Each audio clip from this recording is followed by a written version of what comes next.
Plaintiff, Zinzi Gaynor, says she's known the defendant for 15 years, and despite the fact that he has a history of using marijuana and crack, she believes he's a good father. Zinzi worked for the defendant, and she's suing him today for a bounce check.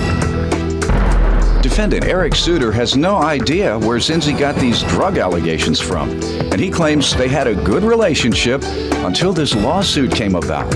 Eric insists his check only bounced because his bank made a mistake.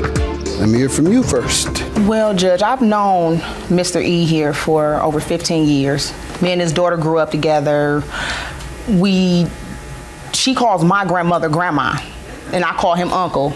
And we've always done the family thing together. And he's always taken care of his daughter, and he's always brought things to the table, presents for birthdays, anything for us if we asked him for it. A responsible father. Yes. He has a history of drug addiction.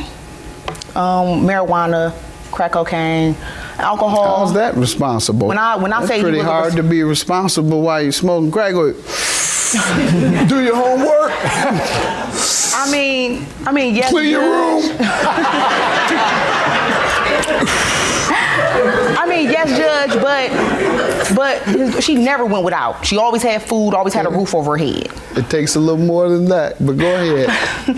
And when he started his hospitality company, I was happy for him. I was What type proud of company? A hospitality company. Okay. I was proud of him. I was happy. And then What was he serving? We didn't really.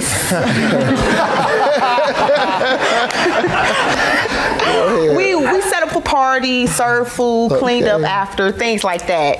And when we started working together, I started seeing little signs that maybe he had started using again.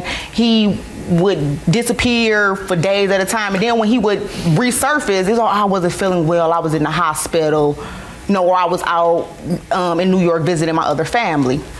But then as we get into the swing of things and we start working with each other more, other employees start calling me, asking me like, well, have you seen Mr. E? I haven't been getting paid. And that's mostly because we were close. We were like family. And I'm like, well, wait, I don't have anything to do with that. Before we get to the bounce check that you obviously allege he issued to you, let me allow him to give some background. Sir? Okay. Well, this is true. We're like family. She grew up with my daughter. Now, the drug thing, I don't know where you get that You never from. been a crackhead? No. Okay. No. So, Go ahead. So I don't know where that comes from. I disagree with that, Judge. I don't even know how she would assume that. If she saw me doing this or saw me using drugs. I don't think yes, then. When you come with that type of answer, did she see me? Well, I mean, I don't know how she could say that. Yeah, right. You should have stayed where you were, son. I don't do it. I don't do it. I don't know where she's getting that from. Did she see me? Go ahead, sir. Let's move on. What type of relationship have you had with your niece and your daughter? Has it been as she says?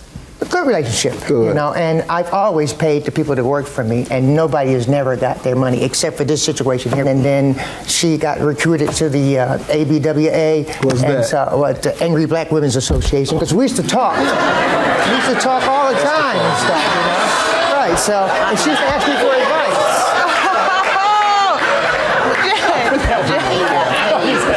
There's no such association. Thank you. I haven't gotten paid, Judge. Association. That's a negative stereotype toward black women, which Well, I'm does saying, not though. exist. Well, no, in my mind, it does. That's the only place. In your mind, well, Yeah. you've had the wrong black women. I know, we are. Yeah. Most black women I know are not angry. They're very happy, and That's good. they I have know no some that are angry. problems with society for the most part, other than the problems in which men put on them. Thank you.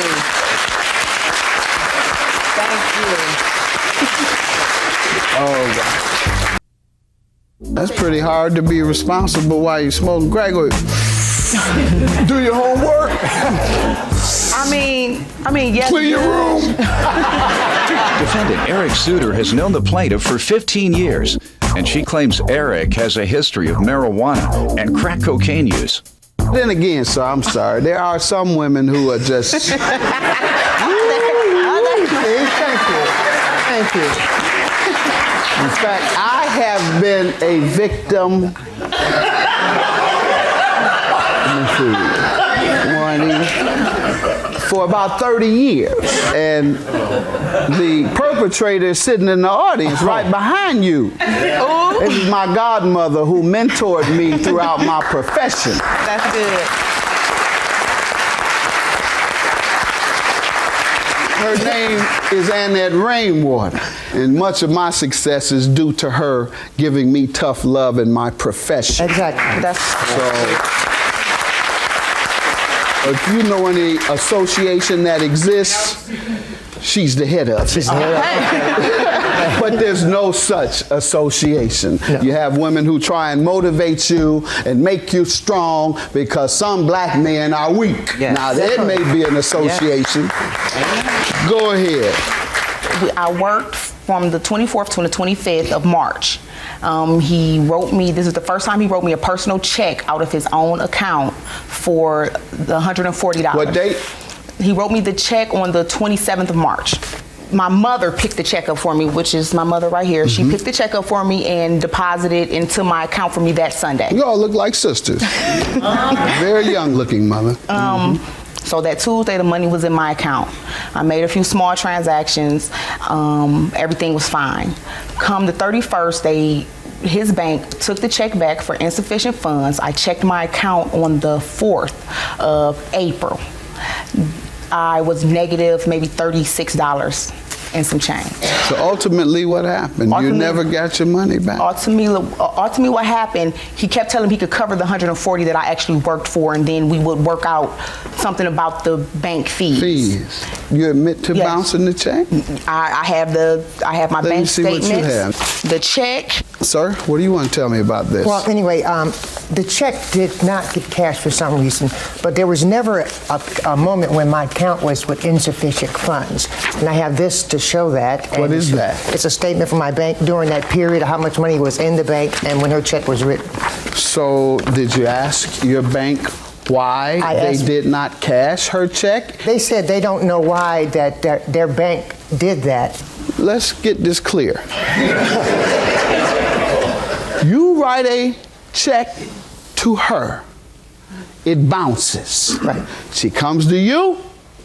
You say, well, I had enough money in there. The bank made a mistake. Is that what you're saying? Well, yeah, they made the mistake. Your bank? Yeah, my bank. Your bank made a mistake. Right. Did your bank cover the mistake that they made? Meaning, did they give this woman her $140 back and pay the bank fees that she incurred as a result of the mistake your bank made? No, they didn't. So who should compensate her? Well, my bank and her bank for the fees. What does her bank have to do with it? Well, her bank didn't do anything wrong. My bank is at fault. It's my situation and stuff here. So have you gotten it? Have you told your bank, hey, you gotta give me this money because I owe this woman? Right, and then the money. What'd they say? The money was always there. No. What'd your bank say? They said, well, actually, I got no response from them on that there. You need to switch banks, number one. I actually have stopped dealing with that bank.